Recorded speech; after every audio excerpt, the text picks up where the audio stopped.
What's going on, FG fam, and welcome to another episode of the Cincinnati Bengals Franchise here on Madden 21 Next Generation. We are into another offseason after a disappointing playoff run, losing to the Bills, who end up losing to the LA Rams, our other franchise team, with Jared Goff as Super Bowl MVP. Now you know this is Madden.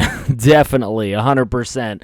Josh Allen won league MVP, and he loses the Super Bowl. So make sure you guys drop a like on the video. Subscribe if you're new to the channel for the love of franchise content. We will have a lot more franchise in the future.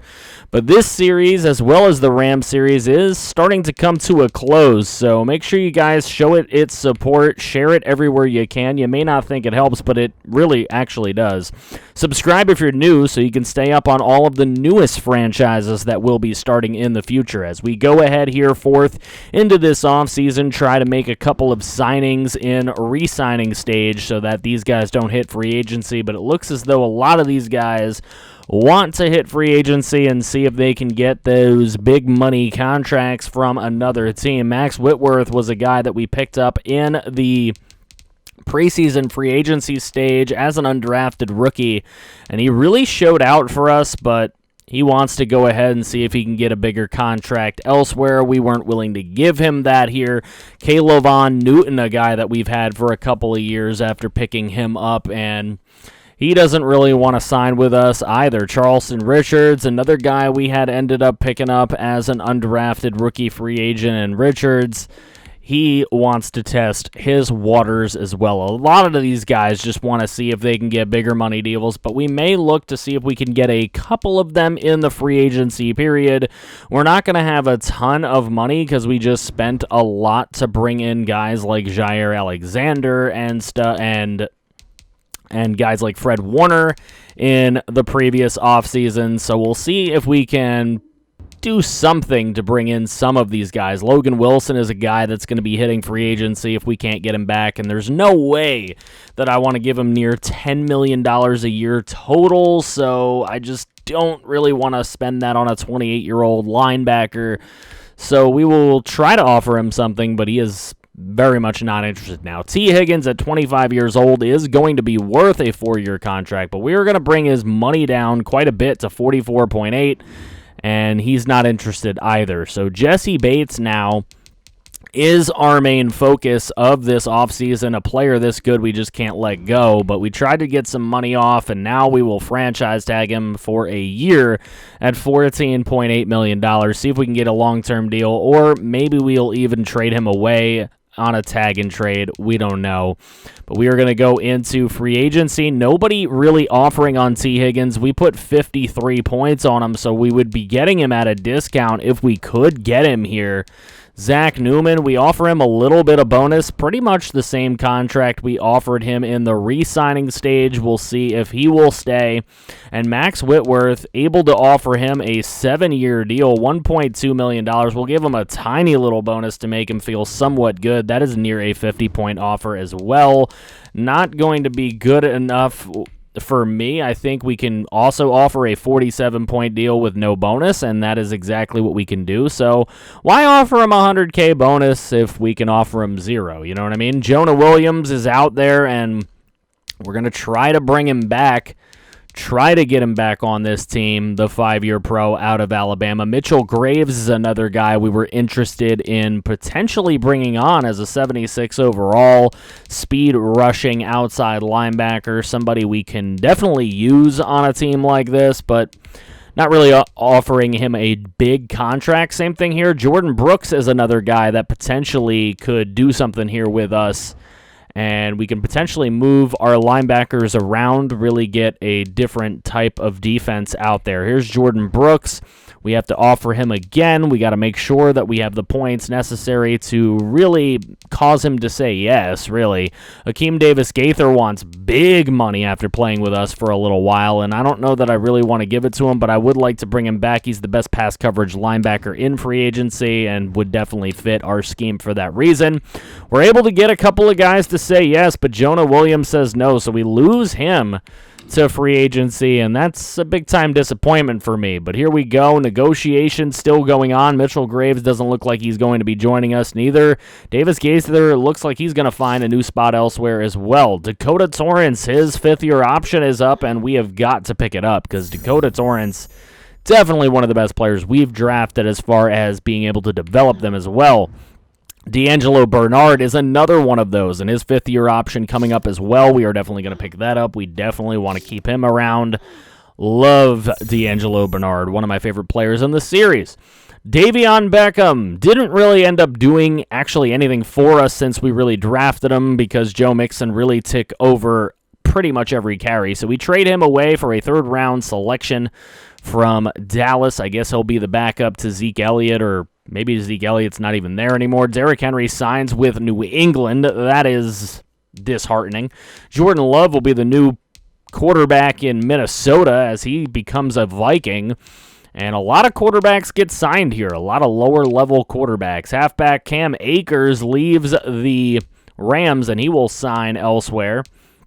Interesting signings there. Broxton Rexsteiner and Cam Kramer, two fullbacks to the Lions. If that's not the most Lion thing you've seen in a while. Travis Fulgham becoming a Giant. Max Whitworth becomes a Bear. We could not get him to come back. He was offered quite a little bit of money there from the Bears. Jonnu Smith ends up becoming an Eagle as he was let go off of our team. So we'll be looking for a new tight end. Jonah Williams becomes a Falcon with a 101-point offer, so they were definitely looking to give him big money, and that really wasn't big money we have, as we only have $43.4 million. I would have loved to have kept Jonah Williams. Just wasn't in the cards for us. A lot of centers get signed here, get big money contracts, and we've got Logan Graham. I guess we're going to just ride with him. We've got Wyatt Teller. He's better than anything that was in free agency here, so we didn't need to go right guard. Dempsey, we're giving him another shot to play on this offensive line. Star development guy. We took him high. He's a big signing, or a big draft pick for us. Willis with Sands on the D-line, and Sands is looking really good. I got a lot of shit because I took Sands in the last off-season live stream that we actually did, and Sands has really developed nicely. He's become one of my favorite players on our defense. Sweat, Jordan Brooks signs with the team. He may move over to right outside linebacker where more of the pass coverage linebacking belongs. Logan Wilson leaves to go to the Eagles. So we lose out on Logan Wilson, and, it's a little disappointing in my opinion. I would have liked to have gotten him, but the big money that he was getting offered was just way too much for me to want to be in on that kind of bidding. I don't like getting into bidding wars with people. Juwan Bentley becomes a Bronco. Levante David will find a new home in L.A. with the Chargers. And a lot of lower-level middle linebackers getting signed as well, including Vince Williams, the 34-year-old veteran, going to Seattle. So, good for them. They find a guy that they need, I guess, a good little backup. Josh Uche going to the Buccaneers. Davis Gaither finds his new home as well. Willie Gay getting signed, Phillips, Martin, Taylor, all of these right outside linebackers getting signed with brand new teams. Davis Gaither will join the 49ers. Willie Gay will join the Chiefs. Out at corner, Big Play Slay was the top one. He goes to the Texans. As we continue, Noah Ibenagany finds a new team. Cam Dantzler, a lot of guys that are real-life rookies or were real-life rookies this past season. Free safety Julian Blackman going to the Rams, the team that just won the Super Bowl, so we'll see what happens there. Troy Apke finds a new home. Isaiah Simmons, Broncos, that's a hell of a signing for them. We make a trade. Jordan Lewis, in the last year of his deal, expiring contract, we'll trade that along with a 4 and a 5 to pick up the 42nd overall pick from the New York Giants. So see what we can select with that pick that we get from them. Brian Kramer, a center at pick number 30. We do need the offensive lineman, and this is one of the better ones we've drafted in a while. Number 2 in true talent. took him at 30. He's a power center, though. Doesn't quite fit the center scheme, but he might be able to move to left tackle, and that is what we are interested in to replace Jonah Williams. You take one of the best linemen in the draft class. Then we try to move up here to pick 34. We give up pick 62, 94, and 222 to make this move up for our new starting tight end, Joseph Norman, A- catching, B+ in traffic, and a B+ spec. Definitely can make any catch on the field. Vertical threat / possession tight end. Got him listed as possession, but he's also a vertical threat. He is fast, 86 speed. And he's got some awareness as well. He's not going to be much of a blocker, but man, he can be a receiving threat, and that's really what we're looking for here on this team to replace Jonnu Smith. Another center here later on in the draft. Eric Stockton's available. He's an early first-round talent. We got to do it. Number 7 in true talent. He is also a hidden development center, but also a power guy. So he may need to move his game as well. Not an agile, doesn't really fit the scheme, but we can try to make him fit a little bit, as he pretty much can do just about anything. There's nothing bad about his game. Andrew Baugh was our next pick at number 54. He's number 23 in true talent, a first-round talent projection, but another power lineman. All these power linemen coming through, and at left tackle, he'll probably end up being the backup there and probably the backup right tackle. We'll see how that turns out. But Baugh looks like he will be a fearsome lineman for us, at least as a backup. Larry Cyprian was available later on in the draft, an early first-round projection, but a late first-round talent. We take him at 80, and he's number 21 in true talent, a hell of a speed rusher with hidden development. So we'll see what Larry Cyprian can bring to the table. He's got speed, he's got finesse moves, pursuit, all good things. He's not going to cover anybody, though.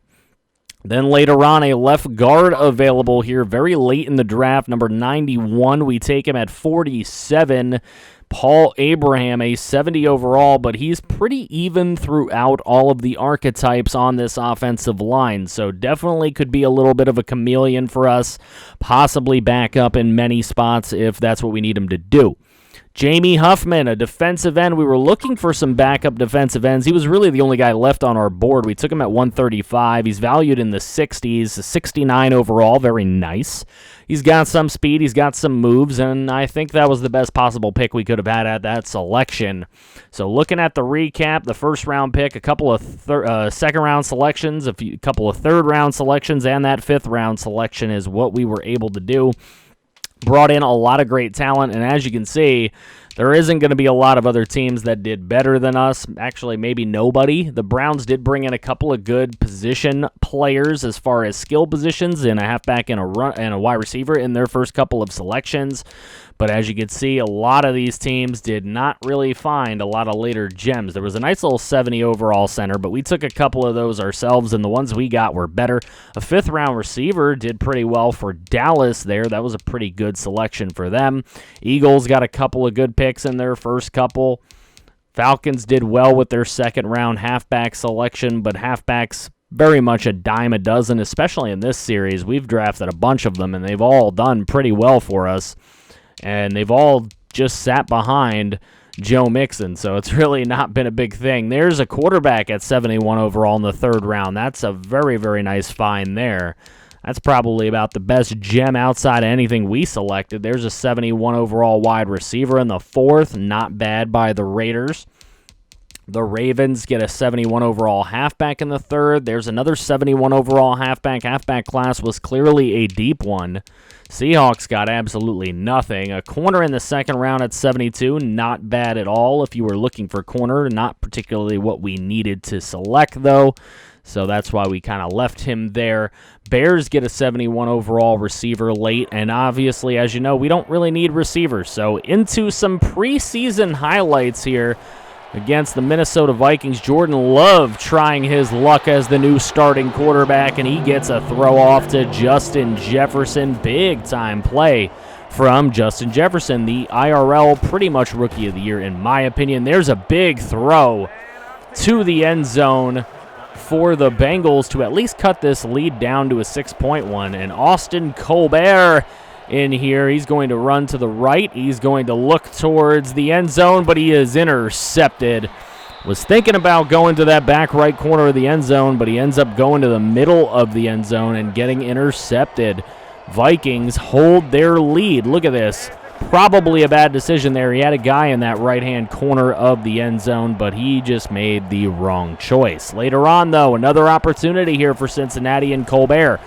3:53, but it's a fumble, and that is picked up by Minnesota. This is going to go all the way to the house, absolutely untouched. Easy money for the Vikings, and that will pretty much cement the fact that they're going to win this game as Potter takes that one to the house. 24-7 with 2:14 to go. That's not going to stop Colbert from trying as he throws one deep into the end zone, and that's intercepted by Shepard. Another end zone interception for Colbert. He's been a very good backup for us for a couple of years, and we haven't really had to use him much. And now it looks as though maybe his magic has run out a little bit as our backup quarterback. But still, not too big of a deal. It's just the preseason. There's Joe Burrow under Jordan Love. Jordan Love and Jalen Hurts on the same team. Imagine that. They are QB1 and QB2 in Minnesota. Kind of funny. Archer Colbert. I don't know why I always want to call him. And taking a look at the halfback stats, Jeremy Boston had the most yards in this game. Ballard had 29. We didn't really want to give Joe Mixon too much work in this game. Not a ton in the receiving game. George Moody did get himself a touchdown, however, and on the defensive end, a couple of sacks for Max Rollins. Good to see him show out in this game. Pick for Quincy Hawkins at free safety. Good for him. So here we go. This is the depth chart for the season. Cooper Duncan will play fullback. We got Burrow at quarterback. Mixon, Ballard will be RB1 and 2. D'Angelo Bernard, T. Higgins back on the squad. Meekins, Newman will round out wide receiver 3 and 4. It will be the rookie tight end getting the start. Kramer will start at center, even though he's more of a power guy. Was thinking about moving him to the outside, but we're going to move somebody else out there. Jared Sands, of course, anchoring the middle of that defensive line. Jordan Brooks at left outside linebacker. Fred Warner in middle. Dakota Torrance will play the right side. Josh Willis, if we need him to, can always play a little bit of linebacker, and we can move in Max Rollins on the defensive front if we need him to. This is the schedule of the season, opening up at the Ravens and the Browns. That is a tough opening. Then we'll play the football team, Ravens again, then at the Steelers. All of our away divisional games coming before the bye week. Then after the bye week, we got Chargers, Colts, Eagles, Bills, the defending AFC champions, as we get into maybe perhaps a more easier end of the season. Of course, we're probably going to do this much like we're going to do the Rams season. We're going to simulate it and see how this team can really perform, and if we get into the postseason, we will likely play those games and see if we can get through with another championship. Make sure you drop a like on the video and subscribe if you're new to the channel for the love of franchise content. Because franchise content is indeed what we provide here, and if you want to see some more of that, make sure you click right here to see some more franchise.